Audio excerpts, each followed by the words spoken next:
Merci de nous rejoindre dans ce coup d'œil sur l'actualité. Bonjour, bienvenue.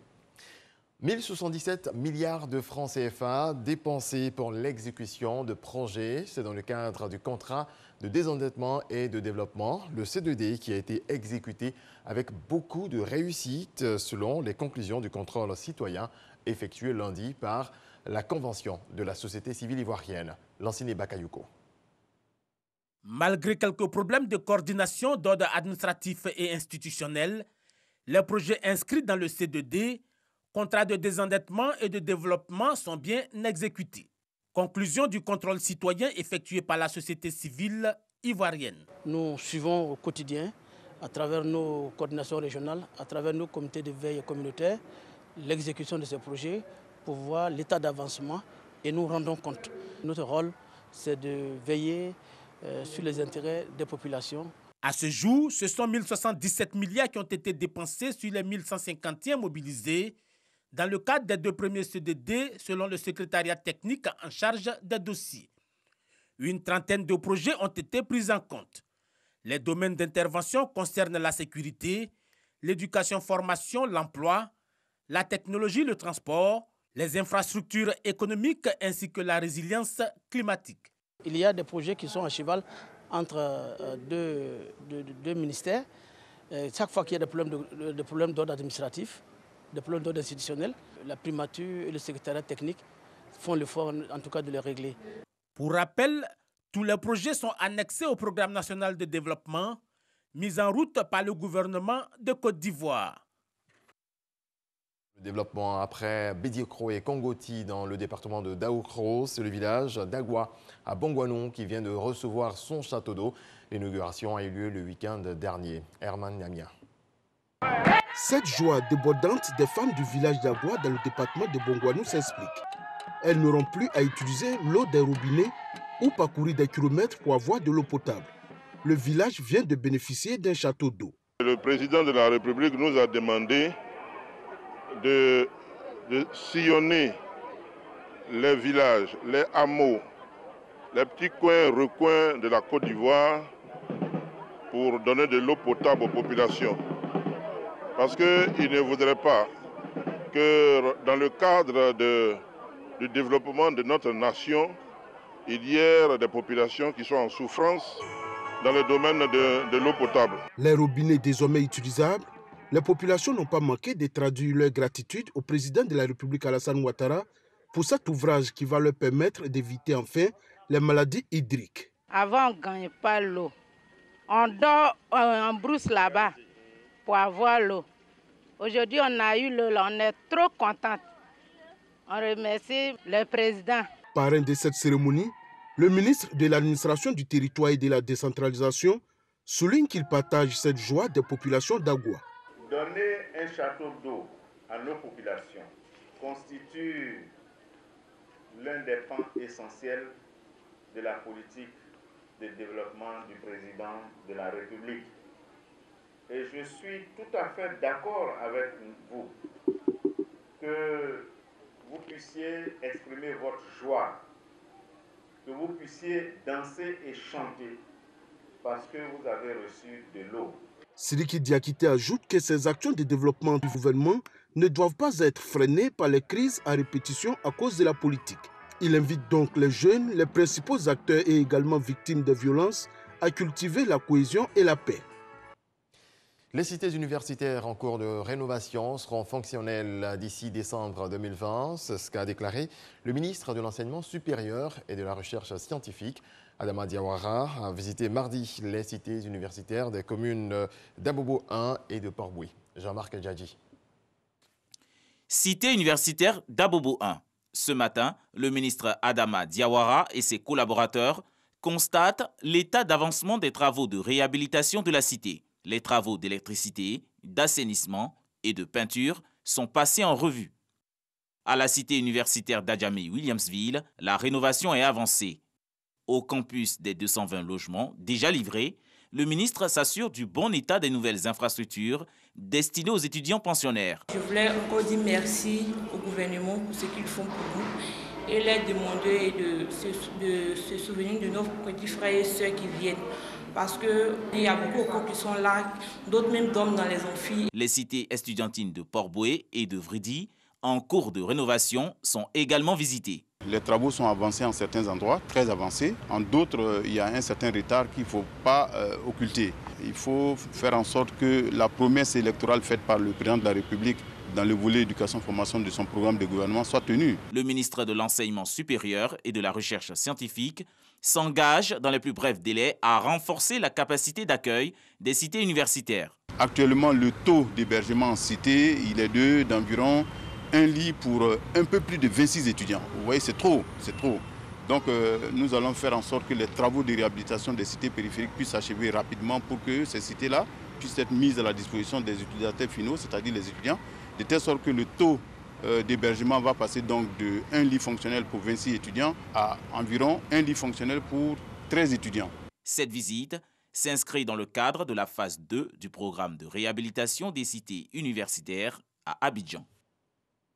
On passe au point de la situation en ce qui concerne le coronavirus en Côte d'Ivoire. Le ministère de la Santé et de l'Hygiène publique a enregistré hier mercredi 58 nouveaux cas de Covid-19 sur 938 échantillons prélevés, soit 6,2% de cas positifs, 119 guéris et 0 décès.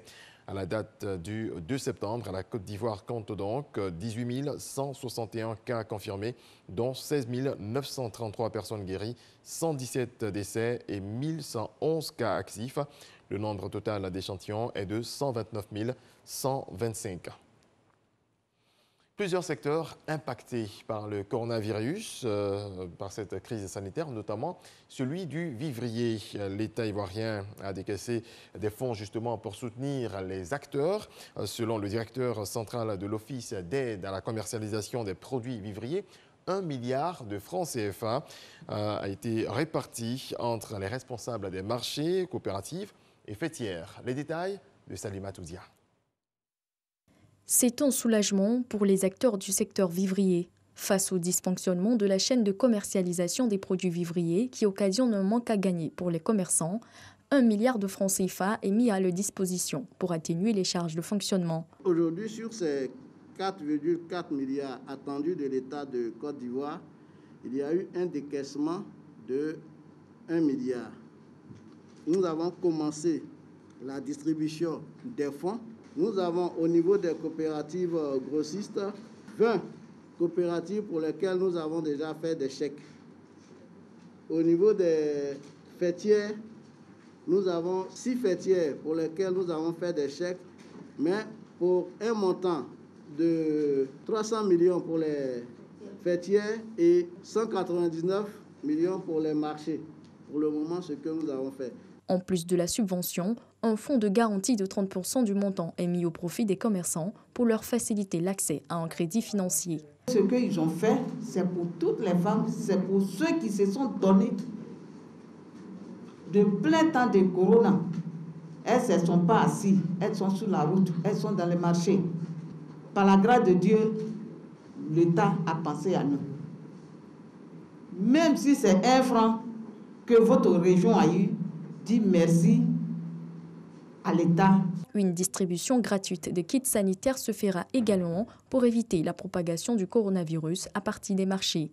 À Yamoussoukro, le 5 septembre, l'OCPV remettra officiellement les chèques aux bénéficiaires. Le ministre de l'économie numérique et de la Poste a participé récemment à une rencontre de haut niveau de l'Union africaine des télécommunications. Il s'agissait de la double présentation du nouveau logo de l'institution et de l'initiative Défi africain de l'innovation 2020, une initiative en faveur des jeunes talents africains qui ont mis en place leur génie créateur pour contrer la propagation du coronavirus. On fait le point avec Cheikh Koné. Ce concours baptisé Défi Innovation 2020 est un appel aux jeunes innovateurs africains qui ont conçu des solutions devant permettre de venir à bout de la COVID-19. Il est ouvert à tous les jeunes créateurs africains vivant sur le continent. Toutes les initiatives qui ont été prises par les jeunes Africains sur tout le continent, où que ce soit, des pays d'Afrique du Nord jusqu'en Afrique de l'Est, passant par l'Afrique de l'Ouest et l'Afrique centrale, pour lutter contre donc, la COVID-19. Vous savez que la Côte d'Ivoire, il y a eu beaucoup d'innovations. Le digital a joué son rôle pour permettre de maîtriser cette pandémie. Donc, ces initiatives ont été donc mises en valeur et nous étions invités à lancer cela. Les premiers prix percevront 2 500 000 pour le gagnant, 1 500 000 pour le premier finaliste et 500 000 francs CFA pour le deuxième finaliste. Tous les candidats malheureux qui remporteront la deuxième et la dernière phase du concours percevront chacun 50 000 francs CFA. À côté de cet événement, il a été présenté officiellement le nouveau logo de l'Union africaine des télécommunications. Et il a été demandé à la Côte d'Ivoire de lancer solennellement et officiellement, et pour les décennies à venir, le nouveau logo de l'Union africaine des télécoms. Vous avez pu voir tout le continent africain avec des signes du digital. Pour ceux qui sont du métier, on a pu voir un peu certains éléments qui sont l'expression un peu du secteur du digital. Cette rencontre avait pour conférencier principal le ministre Mamadou Sanogo autour du thème « Comment l'Afrique peut-elle surmonter l'impact de la Covid-19 grâce à l'innovation ?» Un mot de politique avant de refermer les portes de l'actualité nationale. Les ministres et cadres catholiques du RHDP se prononcent suite à la sortie de l'archevêque Jean-Pierre Cardinal Coutois. C'était à la cathédrale Saint-Paul d'Abidjan-Plateau. Le point de Abou Sanogo. Esplanade du centre culturel de la cathédrale Saint-Paul du Plateau. C'est ce cadre choisi par les ministres et cadres du RHDP, le Rassemblement des oufouettistes pour la démocratie et la paix, pour se prononcer suite à la sortie de l'archevêque d'Abidjan, Monseigneur Jean-Pierre Cardinal Coutois, qui s'est exprimé sur l'évolution de la situation sociopolitique en Côte d'Ivoire à l'approche de l'élection présidentielle. Concernant votre affirmation selon laquelle la candidature du président Alassane Ouattara n'est pas nécessaire, à votre humble avis, nous voudrions vous rappeler que de l'humble avis de très nombreux Ivoiriens de toutes origines et de toutes confessions, cette candidature est celle qui est la plus à même de garantir la paix, la stabilité, le progrès économique et social et conséquemment l'achèvement du processus de réconciliation de la nation. Sauf à paraître partisans, faisons donc pleinement confiance au droit et à la démocratie, en laissant, après la validation des candidatures par le Conseil constitutionnel, le peuple souverain de Côte d'Ivoire juger in fine, lui et lui seul, le 31 octobre 2020, de la pertinence et de l'opportunité de l'ensemble des candidatures. L'idée que nous faisons en effet d'un haut responsable de l'Église est qu'il soit rassembleur et il doit rassembler, qu'il doit veiller à la crédibilité des institutions et des gouvernants élus par le peuple souverain. Il doit agir avec amour, œuvrer avec méthode et parfois avec discrétion, qui plus est dans l'État laïque, pour aider à la construction d'une véritable unité nationale. Les ministres et cadres catholiques du RHDP soutiennent que l'élection présidentielle se déroulera de manière apaisée et démocratique, dans la transparence, en toute sécurité. Dans le reste de l'actualité en France, après la crise du coronavirus et le confinement, l'exécutif présente aujourd'hui son plan, un plan de 100 milliards d'euros baptisé France Relance et destiné, selon Emmanuel Macron, le président français, à préparer la France de 2030. Le gouvernement veut financer l'avenir tout en faisant face à la crise sanitaire actuelle. Voilà, c'est tout pour ce 6h30 en ce jeudi 3 septembre. Très belle journée à vous et paix dans vos foyers.